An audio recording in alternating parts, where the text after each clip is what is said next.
To the looking-glass world, it was Alice that said, I've a scepter in hand, I've a crown on my head. Let the looking-glass creatures, whatever they be, come dine with the Red Queen, the White Queen, and me. Hey there, ho there, it's Jim from Midwest Mouse, here to talk to you about an immersive cocktail experience that's popping up in cities around the world. I'm talking about the Alice, an experience like no other that blends the world of Lewis Carroll, theater, and adult beverages. We don't want to be late, so let's jump right in and get started.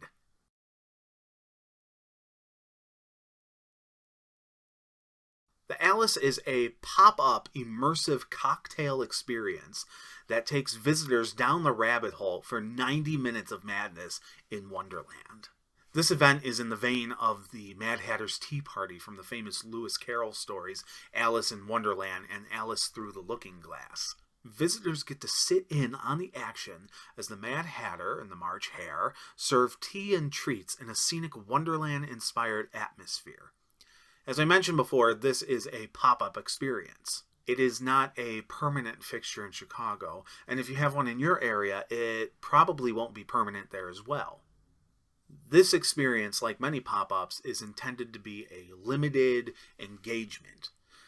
Usually they don't stick around for much longer than a couple months, but depending how popular they are, these events might actually extend their engagement. I first became aware of this event by an ad that I saw on my Instagram, and I just thought it looked so cool. And when I clicked it, it took me to a website that I'll link down below that has multiple cities listed for this event.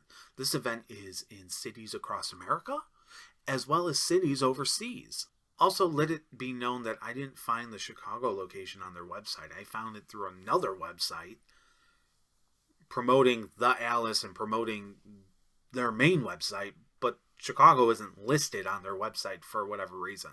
Or at least it's not findable on their main page.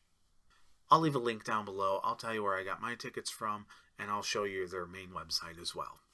If you're familiar with pop-up bars or restaurants or events, then you understand that popularity sort of dictates how long they stick around. A good example of this is Beetle House in New York City. Beetle House is a restaurant and bar that honors the work of Tim Burton.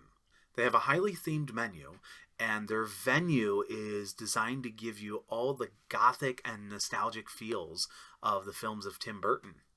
Due to popular demand, this pop-up extended their stay in New York. I don't see them closing anytime soon, and they also opened up a location on the West Coast in LA. In a similar fashion, the Alice has taken their concept, wherever they started, and they have expanded it to cities across the U.S. and to cities overseas as well. Now, this version of Wonderland resides in the second story of the Galway Arms restaurant and pub in the Lincoln Park neighborhood of Chicago. The Alice currently occupies what appears to be a party room on the second floor. I really wasn't sure what to expect of this pop-up. This was something that I had seen an ad for on Instagram and Facebook, and I didn't really see anyone else talking about it.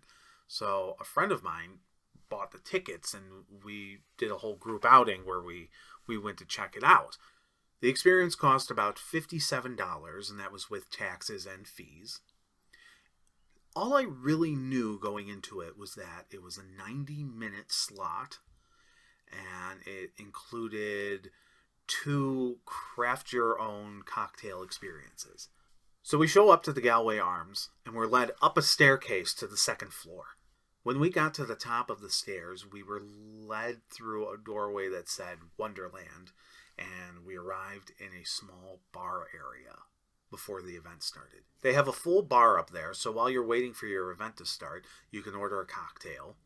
It is highly themed. You know, there's little details and nuances everywhere you look, and you're not even in the event yet. About 5 minutes before the event starts, the Mad Hatter comes out and welcomes everyone in, and checks everyone in as well. At that point, you are led into the next room where the tea party is set up. Once you enter down this rabbit hole into Wonderland, you are in a garden room filled with tables and chairs and place settings for tea. Everything is very mix-match. Nothing matches, which is kind of cool. It sort of adds to the charm of it. A lot of the place settings and teacups and saucers. Every place setting is equipped with a teacup as well as a teapot for the entire table. More on that in a minute. As we waited for the other visitors to arrive, the White Rabbit came to our table to give us our first drink, which was a shot. It tasted like a pineapple upside down cake. So it was pineapple and I think some sort of rum in there too, topped with whipped cream. Kind of had a tiki drink vibe going on, which I love. So that was the first welcoming drink down the hatch. Delicious. Once everyone settled in, then the entertainment began. But first things first, we were all naked. That's right. We had to put on our suits, if you will. So everybody got a playing card with a different suit and number on it, and we had to clip those to our clothes. And that was our clothing. That was how we properly dressed ourselves for the tea party. Otherwise, they viewed us as being in the buff. Our table was handed a sheet of paper with 3 riddles written on it.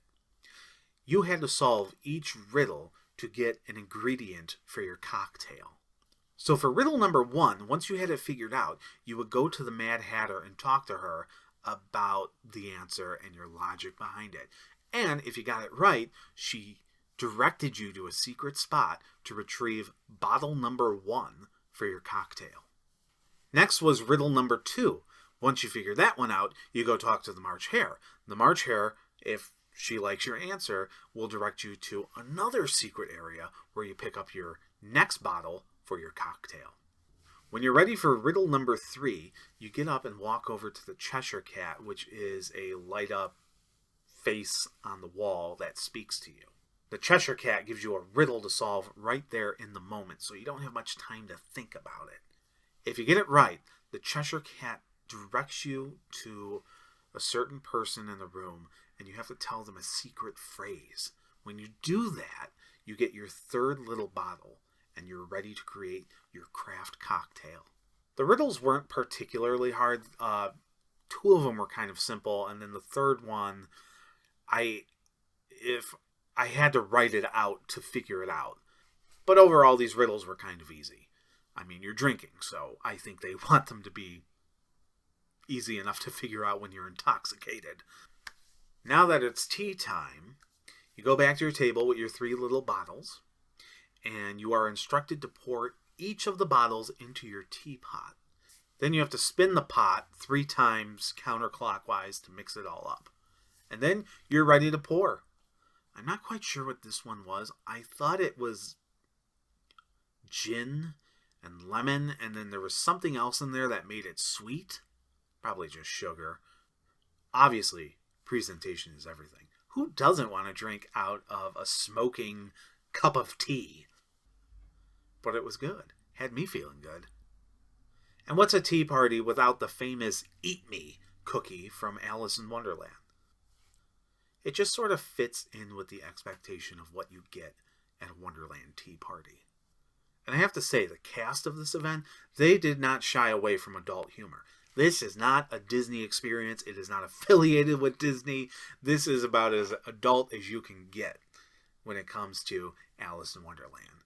Obviously, it's a cocktail experience, so there's not kids here anyway, but they really go for it. Next was another cocktail. I don't even remember what this one was. It almost tasted like a mimosa. Orange juice and... it wasn't champagne, but it was like maybe orange juice and vodka. Something like that. But on top of it was edible foam. For this 3rd and final cocktail, we painted the foam red. Instead of painting the roses red, the Queen of Hearts asks everyone to draw something on their cocktail foam to please her. So you get a little cup of strawberry jam and you get a paintbrush and you paint on the foam. Some people painted rather inappropriate things. I decided to paint a heart and do a little splatter on top as well. So whoever ended up painting the best cocktail artwork got a special prize. More alcohol! That person was rewarded with an extra shot. Wasn't me.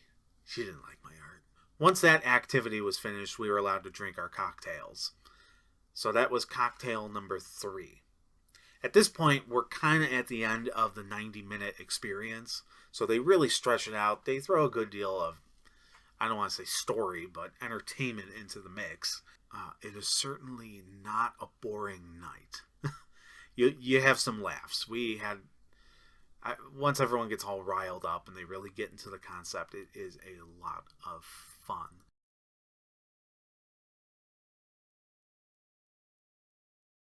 Is it worth $60? Let's think about that. So you get basically 2 full-size cocktails and a shot. You can also purchase additional drinks, and then most of the cocktails were, I believe, $15.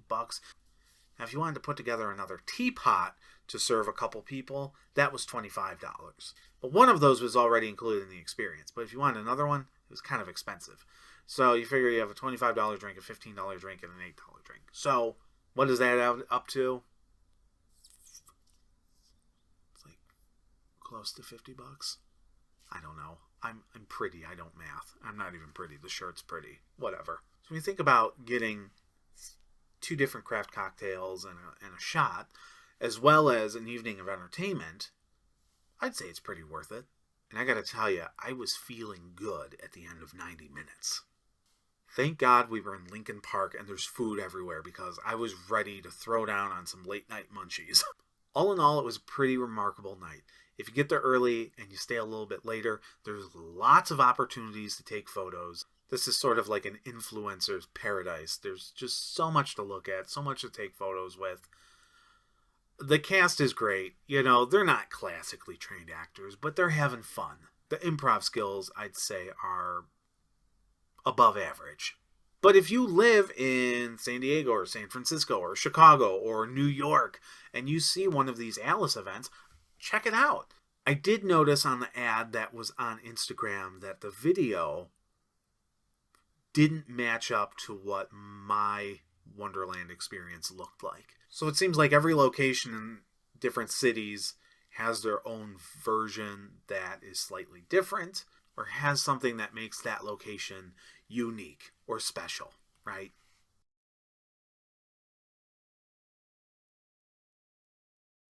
Is this appropriate for children? Definitely not. This is an adult night out. There's drinking. There's adult humor involved and innuendos and things like that. Now, if you go on the website, there are separate times that are kid appropriate. I don't know what that entails. It's probably the same concept, just no alcohol and more sugar. So let me know down below. Have you been to the Alice? Do you live in Chicago? Do you live in another city? What was your experience like? Sound off down below. I would love to hear from you. And if you enjoyed this video, if you enjoyed me, if you enjoyed this sort of content, let me know. Hit the like button, leave a comment, and please subscribe. Until next time, my friends, I'm Jim with the Midwest Mouse.